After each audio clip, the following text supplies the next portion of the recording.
If you're looking to burn stubborn fat in a matter of days, I'm gonna share with you a 4-step protocol to do every morning. It works so well. Look, I've used this on hundreds of my clients and I've seen it work so well that you'll notice results in a matter of just a couple of days. It's important to follow these 4 steps in the way they're laid out for you. So let's start with the first step. The first step is to drink green tea. Now, I'm gonna share with you the right type of green tea and what to do if you don't tolerate green tea in a little bit, but I'm gonna share first why green tea is going to help with fat loss. Green tea contains a high amount of something called catechins. And when you look at the studies, these catechins show promising results as it pertains to stubborn fat, especially belly fat. For example, this study, which was looking at catechins for sports performance, they found that participants who drank green tea, which is loaded with catechins, showed an increase in fat oxidation and energy expenditure, particularly when it was combined with caffeine, which is naturally in green tea. Numerous studies suggest that these catechins help to target belly fat. It's funny because as a former personal trainer who owned a CrossFit gym here in Miami many years ago, I used to say, you cannot target belly fat. This is a myth, but it turns out there is some belly fat targeting taking place with green tea in the form of catechins. The caffeine part of it is also important because caffeine has been shown to raise fatty acids in the bloodstream. What that means is your body is burning body fat using those fatty acids for energy, which actually helps you get into ketosis, which is a metabolic process that raises your basal metabolic rate. So there's a lot of benefits happening here, even more than what the studies suggest. And this one study shows that when you have green tea, and they looked at 240 subjects, by the way, the group that had green tea with the catechins saw decreases in body weight, body mass index, body fat ratio, body fat mass, waist circumference, hip circumference, visceral fat area, and a greater loss in subcutaneous fat. Not only did they see a reduction in belly fat, they saw blood pressure improve, they saw the cholesterol, or the particle I should say, the lipoprotein LDL cholesterol decrease with the catechin group, and they also suggested that there was no adverse effects found. Now, how do you consume the green tea? What's the right type of green tea? The first most important thing to consider is that your green tea needs to be a clean, organic source. If you're drinking green tea and it has contaminants in it like heavy metals and pesticides, it'll raise inflammation and you will not get these benefits. So traditional medicinals is a good brand. You could find them at the grocery store. I personally trust and use a company called Peak Tea. Their tea is loaded with catechins, it's organic, it's pure. And if you go to the link in the notes down below, you could go check out Peak Tea, that is Pique tea. Some people though feel nauseous after drinking green tea. So what do? You could swap the green tea for coffee beans. Coffee is loaded with a powerful polyphenol called CGA, chlorogenic acid. And CGA tells your body to burn their fatty acids for fuel. This is the same mechanism that statin drugs use to lower cholesterol without the potential side effects. It also helps to cut cravings, suppress appetite, and it activates the liver to produce bile. So a good substitute, if you don't want to do the green tea, is to have coffee. But if you can't do the green tea, I would go with that. Now, what you want to include with your green tea is a tablespoon of something called caprylic acid. Caprylic acid is an MCT fat. That stands for medium chain triglyceride. There are short chain fats, long chain fats. We're talking about a medium chain fat. There's different types of medium chain fats, C6, C8, C10, C12. This is called C8. And the reason why we choose C8 over the other MCT oils is because it offers remarkable benefits for the metabolism and something called mitochondrial uncoupling. Mitochondrial uncoupling can be likened to a car engine running without engaging the gears. Normally, the engine, we'll call the mitochondria, burns fuel, glucose or fat, to produce power, ATP, efficiently. In mitochondrial uncoupling, the fuel is still burned, but the energy is released as heat instead of being converted into useful power. This process dissipates the energy and can increase metabolism, much like an idling car engine burns fuel without moving the car. This means when you take MCT oil, it delivers energy right into your mitochondria. It doesn't require digestion and stomach acids and bile. It goes right into the mitochondria, gives it an energy source. So think of it as a shuttle bus of energy going right into your mitochondria. That powers on the mitochondria. It produces more energy, so you're more alert and focused, but with that energy production and increase, it raises your basal metabolic rate, which is your metabolism's ability to burn fat. Now, when your cells produce energy, there's also byproducts produced called free radicals and reactive oxygen species. The mitochondrial uncoupling process mitigates those free radicals. So you have a situation where your cells are producing more energy and less free radicals. It's a win-win. So I love MCT oil. I'm going to put several studies down below showing it helps with fatty acid oxidation, this mitochondrial uncoupling process, and fat loss, which is the goal of why you're watching this video. So you want to put a tablespoon of MCT oil in that cup of tea or in that cup of coffee. You want to make sure that MCT oil comes in a glass bottle. You don't want to get MCT oil or any fats in a plastic bottle because the plastic has these obesogens, these toxins that enter the oil. You don't want that. So get a glass, and I'll drop a link for the one that I use and recommend down below. That's the first step in your 4-step routine. The second step is to expose yourself to cold temperatures, meaning a cold shower, a cold plunge, cryotherapy. This is a potent tool for enhancing metabolic health. This therapeutic approach involves exposing the body to cold temperatures through methods like ice baths, cold plunges, cryotherapy, or cold showers. You can find a cryotherapy device nearby at a wellness clinic or a plunge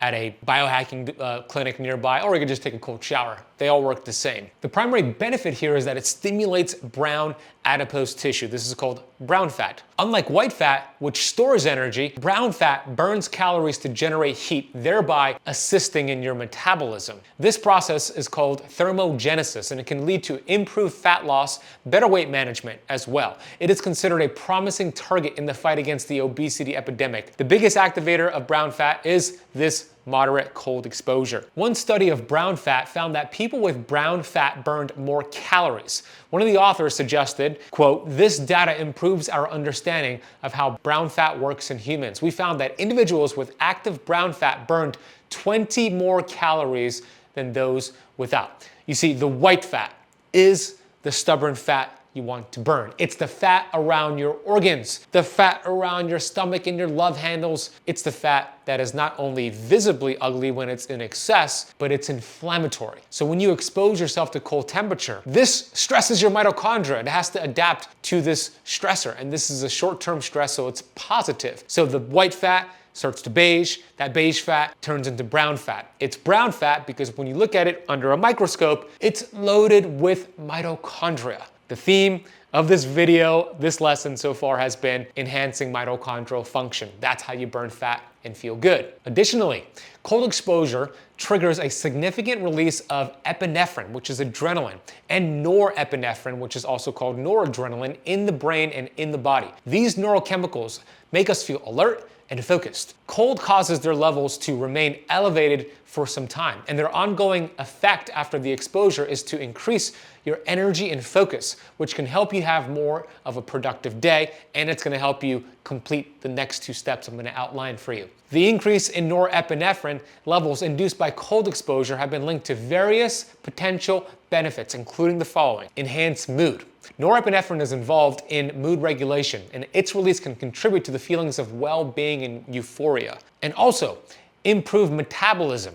Norepinephrine can stimulate brown fat activity, as we just established, which can increase energy expenditure and help in weight loss. And lastly, the benefit of norepinephrine: it has pain relief benefits. And it does this by activating descending pain inhibitory pathways. Now, there's a wrong way to do cold exposure and there is a right way to do cold exposure. If you're brand new to cold exposure and haven't done it before, start very slow. What I mean by that is your first session should be 30 seconds or less. As you adapt, you could increase that time. The goal is to get it to a 3 to 4 minute session as that second step here in your 4-step routine. Research suggests that if you could accumulate 11 total minutes per week of cold exposure, you'll maximize your benefits. Now, this could mean you do 3 minutes and add it up until you get 11 minutes total. Or if you're a beast and are very familiar with cold exposure, you could do even longer session all at once. And the reason we're putting it in the morning and before your next step is because of the diurnal circadian rhythm benefits. A recent study suggests that cold exposure in the morning is better than later in the day. The study discusses how it shows a diurnal variation and unfolds differently in men and in women. In men, cold-induced thermogenesis is higher in the morning than in the evening. Women experience no difference in cold-induced thermogenesis between the morning and the evening. However, their women's lipid metabolism is more modulated in the morning. The study suggests that brown adipose tissue may be higher in the morning in both sexes. The next step in the protocol is to do a specific workout. And you might be thinking, Ben, I should probably just do the cold exposure after I work out, but that is not the proper way to do it. Several studies suggest that pre-cooling, which is cold exposure, before exercise, especially in hot environments, can improve endurance, performance, reduce perceived exertion, and power output. Not to mention, you get more benefits doing cold exposure before a workout. When you work out, you're going to create stress and inflammation in your body. This is a good thing. Your body adapts, you recover, you get stronger.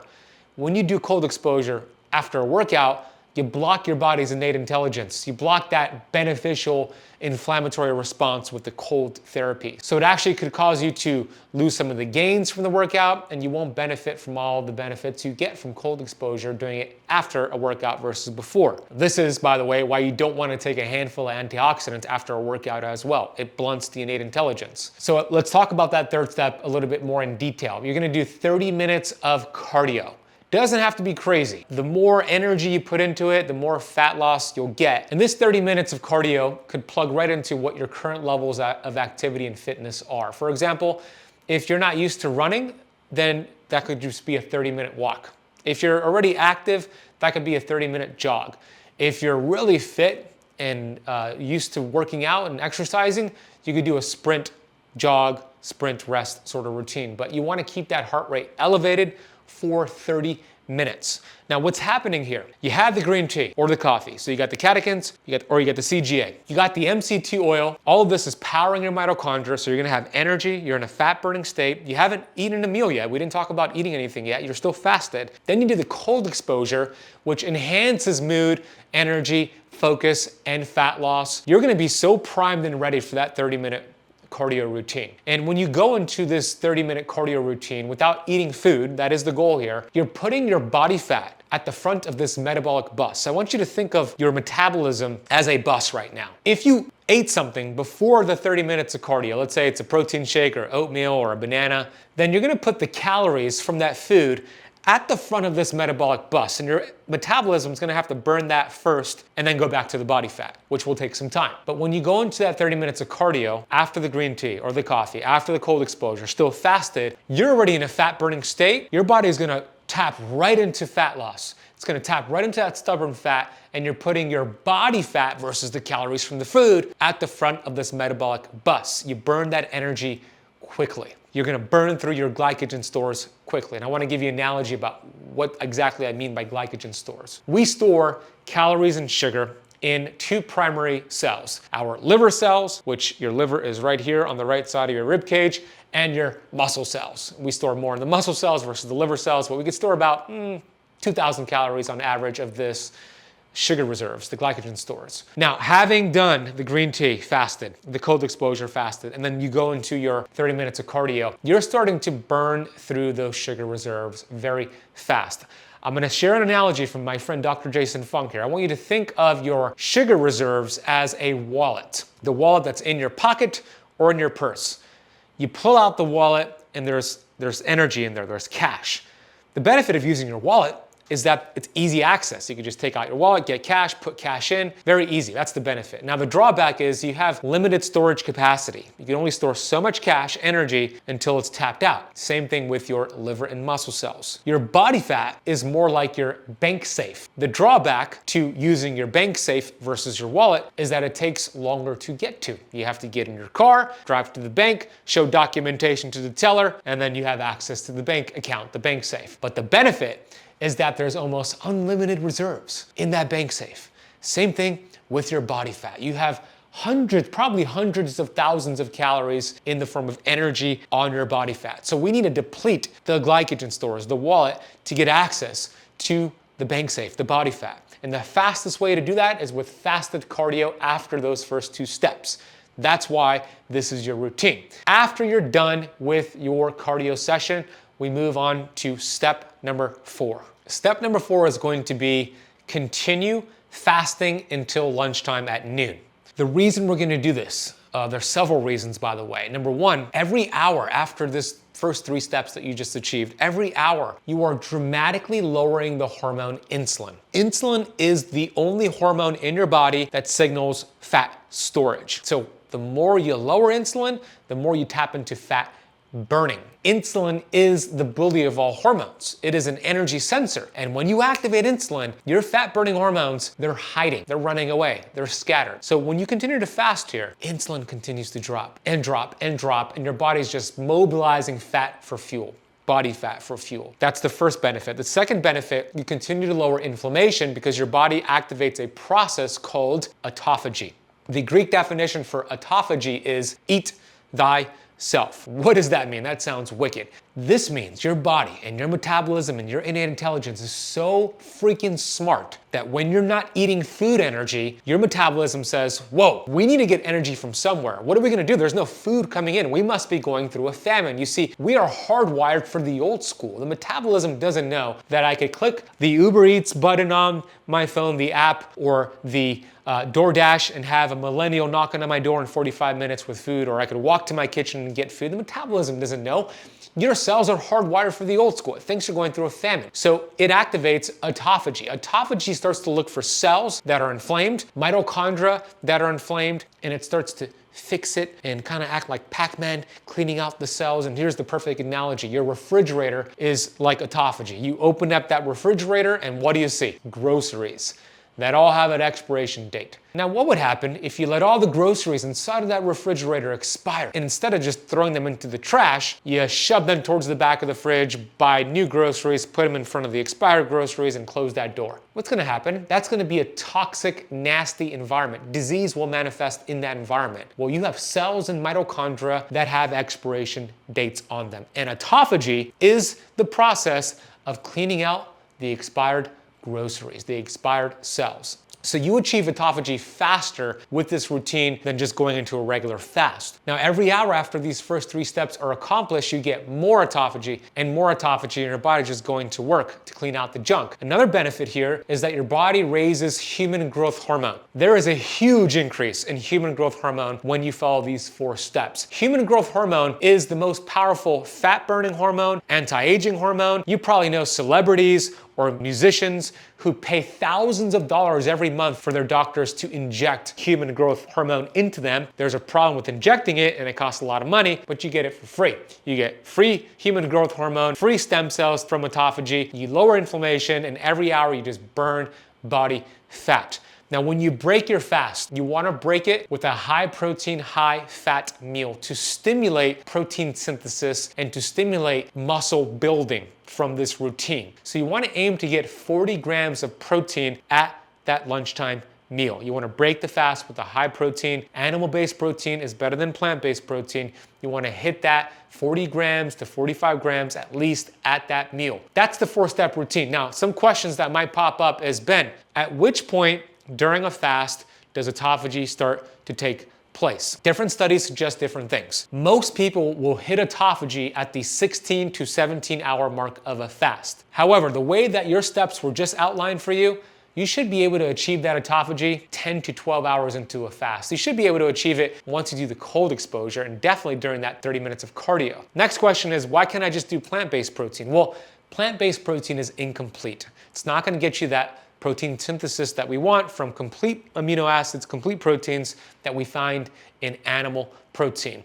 Can you do a protein shake? Yes, you want to make sure it's clean. I'm not a big fan of too much whey protein. I do like some collagen protein. I personally use Equip Foods protein. It's clean, it's grass-fed, it's beef protein, and it gives you all the amino acids you want. I'll put a link for them. It's actually equipfoods.com/benazadi, which gives you 20% off their product. Next question I get asked about this routine is, what do I eat the rest of the day? Now, if you could still focus on protein at all those meals, let's say you ate at 12 p.m.